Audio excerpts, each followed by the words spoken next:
আমাদের মা আসে নৌকা করে। আমি আসছি আসলে ধানমন্ডি থেকে। ধানমন্ডি আমি বাসা, ওখানে থাকি আমি।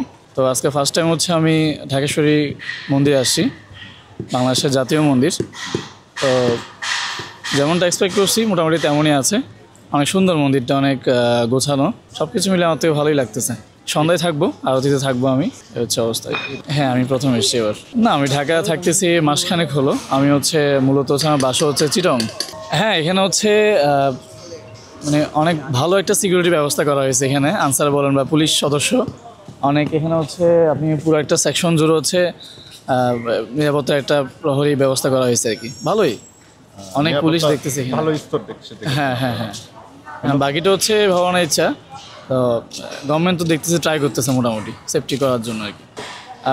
চাওয়ার বিষয়টা আমি বলি না আসলে কাউকে, বা ব্যাপারটা আমি যদি বলি যে আমাদের দেশের যে পরিস্থিতি, আমি চাইবো যে ভগবান যাতে মা দুর্গা যাতে সেটাকে একটু শীতল করে দিক, ঠিক আছে?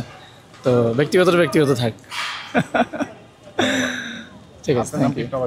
নমস্কার, আমি তপন রায়। আমি এখানে পঞ্চগড় থেকে আসছি।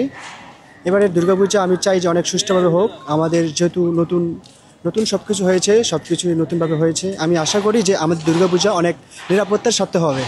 না, আমি কখনোই চাই না যে আগের মতো বা পূর্ণবারের মতো এরকম কিছু ঘটুক। আমি আশা করি যে এবার নতুন করে সব কিছু নতুন করে হবে, নিরাপত্তা আমাদের আরও বেশি হবে আগের চেয়েও। আমাদের মা আসে নৌকা করে। মায়ের কাছে আমি চাই যে আমি যেন ভালোভাবে চলতে পারি।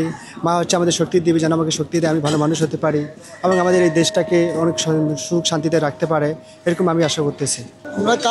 আমরা কাজ ধরছি আপনার 24 তারিখ, ঠিক আছে? আমাদের আজকে গেট আমরা সেটিং শেষ, আজকে আমরা কাজ শেষ হয়ে যাবে। মোহাম্মদ জিয়াল, আমরা কাজ করতেছি আপনার 15 জন। আমাদের কাজ শেষ হয়ে যাবে আজকে, মানে আমাদের গেটের কাজ শেষ হয়ে যাবে আজকে।